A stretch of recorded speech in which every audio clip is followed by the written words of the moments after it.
Excuse me, baby girl. How you doing? It's Mr. Paper Shit. You chose to wait on Friday over here. You ain't gotta wait for shit. It's that time of the month. Just go back home. You ain't missing shit.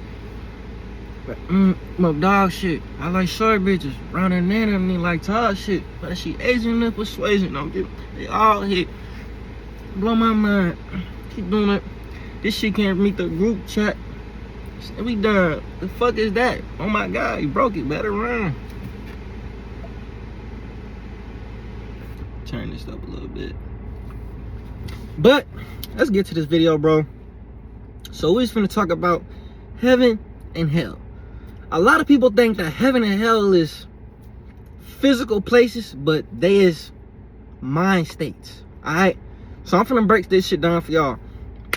So heaven and hell is a state of mind. You feel me? If your mind is suffering, you is in hell, buddy. If your mind is suffering with negative thoughts, anxiety, and depression, you is in hell. Okay? So, some hell examples is constant anxiety, fear, panic, being consumed by anger, resentment, or hatred, if you hating, feeling trapped by guilt, shame, obsessing over past mistakes or future disasters, chronic envy where someone else's success causes ongoing misery. So if you see somebody doing their thing, they blowing up and you hating, you is in hell right now. Addiction or destructive habits that create a cycle of suffering, extreme loneliness or hopelessness. Them makes examples of hell. So if you've experienced this shit, you is in hell right now. Hell and heaven is states of mind. They is not necessarily a physical place. You feel me? We is living in hell right now. This third dimension that we is living in right now, this is hell. The physical and shit, this is hell. There's like 9 dimensions, bro. It's probably more dimensions than 9, but it's 9 dimensions. You feel me? That's why it take 9 months for your ass to be born, because it's 9 dimensions. So the first dimension, that's quote unquote hell. Alright? The second dimension, that is like the video game ultra shit. You know what I'm saying? You ever seen Ready Player One where the dude is playing the game, but he playing it like he's in real life and shit? That's 2D. This right here, you watching this video, touch, feel, breathe, like the 5 senses, touch, feel, hearing, smell, touch, all that shit, that's third dimension. Physical shit. Car, touch, grabbing, you feel me? That's third dimension shit. This third dimension body, this is hell that we living in already right now. Third dimension. Fourth dimension, that's like where your dreams and stuff happen, where you can fly and you can be other people. You can see shit, you know what I'm saying? That's fourth dimension. When you go to sleep and shit, that's fourth dimension. Fifth dimension is heaven, so-called heaven. You feel me? It's a firmament on this shit. You feel me? So you can't go to 5D unless your soul actually leave your body. The highest you can go is 4D. That's dream-like state. When you dreaming and shit, you in a fourth dimension. You feel me? You really technically die when you go to sleep, technically, because your soul leave your body and shit. So a heaven-like state is feeling deep peace and contentment even when life isn't perfect. Okay? Being grateful for what you have instead of constantly focusing on what you missing. Experiencing love, compassion, and connection with others. Feeling a sense of purpose and meaning in your life. Recovering from a difficult period and appreciating life more deeply. Them is states of heaven. So you basically create your own heaven and hell right now. You is living in heaven or you living in hell right now. It's not an actual place that you go to. I'm gonna talk about the physical place in a minute, but it's mainly metaphorical and not necessarily physical, bro. You feel me? So, for example, losing a job, The person that's in heaven, they is going to see that as a new opportunity, a new journey to learn and start something new. That's a heaven state. But a person who's in a hell state of mind, they see it as proof that life is hopelessness, that life is hopeless, and despair and bitterness. So they're going to be angry and mad that they lost their job. You feel me? But a person who is in heaven, they is going to look at that as like a new opportunity to just find a new job, a new journey. You feel me? That is an example of heaven and hell. You feel me? Another example is in a relationship. A person that's in heaven, we're not the right match. This opens the door for someone more compatible. A person that's in hell, nobody will ever love me. I will always be alone. That's what a person in hell would think. Like, you feel me? And bro, heaven and hell is a state of mind. It's not a physical place. Alright? You create your own heaven and hell right here. You feel me?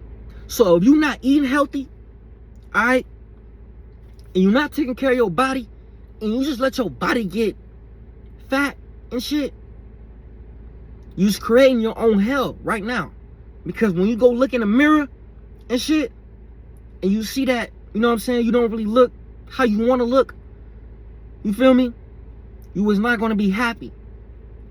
So if you're not happy, that's going to create negative thoughts, negative thinking. You feel me? You go look in the mirror, you don't like the way that you look because you just let yourself go. You don't exercise, you don't really take care of your body or nothing like that. Bro, you're just creating your hell. You're just creating your own hell. Because, bro, you was going to be thinking about all these negative things and thoughts and shit because of the certain way of how you look. You feel me? And heaven and hell, bro, is like I said, bro, it's dimensions. So they got 1D, 2D, 3D, 4D, 5D, 60, 70, 80, 90. You feel me? We's living in the third dimension. The physical aspect of this shit. This is hell that we already living in right now.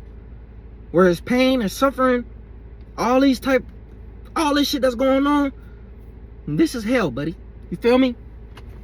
And so we're gonna start talking about the physical aspects of hell real quick. Because, you know, you can't really do what the fuck you want to do. You know what I'm saying? It's consequences to this shit. You know what I'm saying? But they just use hell as like a fear tactic. You know what I'm saying? I believe that hell is cold. For plants to grow or anything living, it needs the sun. But for anything that is dead, it turns cold. People don't say you're a good person if you're cold-hearted. They say you're a warm-hearted person. Leeches, parasites, worms, etc. hate the heat. They can't even survive. Alright? So, leeches, parasites, worms, they don't like the heat. So how can hell be hot? If you're a good individual, you know what I'm saying, you be doing right, they're gonna say you're a warm-hearted person. But if you shiesty, you know what I'm saying, and you backstabbing, and you know what I'm saying, you do people, they gonna say you a cold-hearted person. You feel me? That's why when people is finna die and shit, their body get all cold and, you know what I'm saying, and shivering and shit, and they gotta put a bunch of blankets on them to keep them warm and shit. So I don't even believe that hell is hot. You know what I'm saying? The whole lake of fire shit, it's symbolic to how you feel on the inside, bro. You feel me? So leeches, parasites, worms, etc., they can't even survive the heat, bro. You know what I'm saying? But for anything that's cold and is dead, it's dead, bro. If it's cold, it's dead. You feel me? We is warm-bodied people, you know what I'm saying? You know how we living in, we is warm-blooded. You know what I'm saying? We is warm and shit. But once our bodies start to die off and shit, and get all cold and get all pale and shit. You feel me? So I don't even believe that hell is hot. I believe that hell is cold as fuck. For cold-hearted people. That's where you go. If you was a bad person, you feel me, and you go to the physical hell, it's gonna be cold. It's not gonna be lake of fire, you know what I'm saying? It's gonna be cold in there. You're not gonna get no warmth, buddy, because you're not warm-hearted. You get what I'm saying? And in order for you to even make it into heaven, bro, your heart has to be light as a feather. Alright? So when you die, your heart is gonna be scaled. Your heart is gonna be weighed on a scale. Anubis is gonna weigh your heart on a scale. And if your heart not lighter than a feather, you're gonna be sent back to you're gonna be reincarnated. Or you might just get sent to hell. You feel me? Depending on what's your situation. But your heart gotta be lighter than a feather for you even to make it into heaven, 5B and shit. You feel me? So heaven and hell is a state of mind, bro. You create your own heaven and hell every day. Whether you know it or not, you create this shit. You create whether or not you in heaven or you in hell. It's not necessarily a physical place that you go to. It's in the mind. It's right up here. Heaven and hell is right up here, bro. You feel me? But that's pretty much about it on that video. I just want to talk about heaven and hell real quick because I feel like a lot of people don't really know about heaven and hell like the Bible gonna talk about it and stuff, but the Bible is symbolic, bro. You feel me? It's not physical. Heaven and hell isn't a physical place. Yeah, it's a physical place to some degree, but it's mainly mental. You feel me? It's a mental place. It's where you go mentally and shit. It's not necessarily where you go physically and shit. So if you was living in fear and you was living in anxiety, depression and all this shit, you was living in hell already, bro. But if you living off the vibration of love, joy, and you know what I'm saying, happiness, you was living in hell. You was living in heaven. Alright? So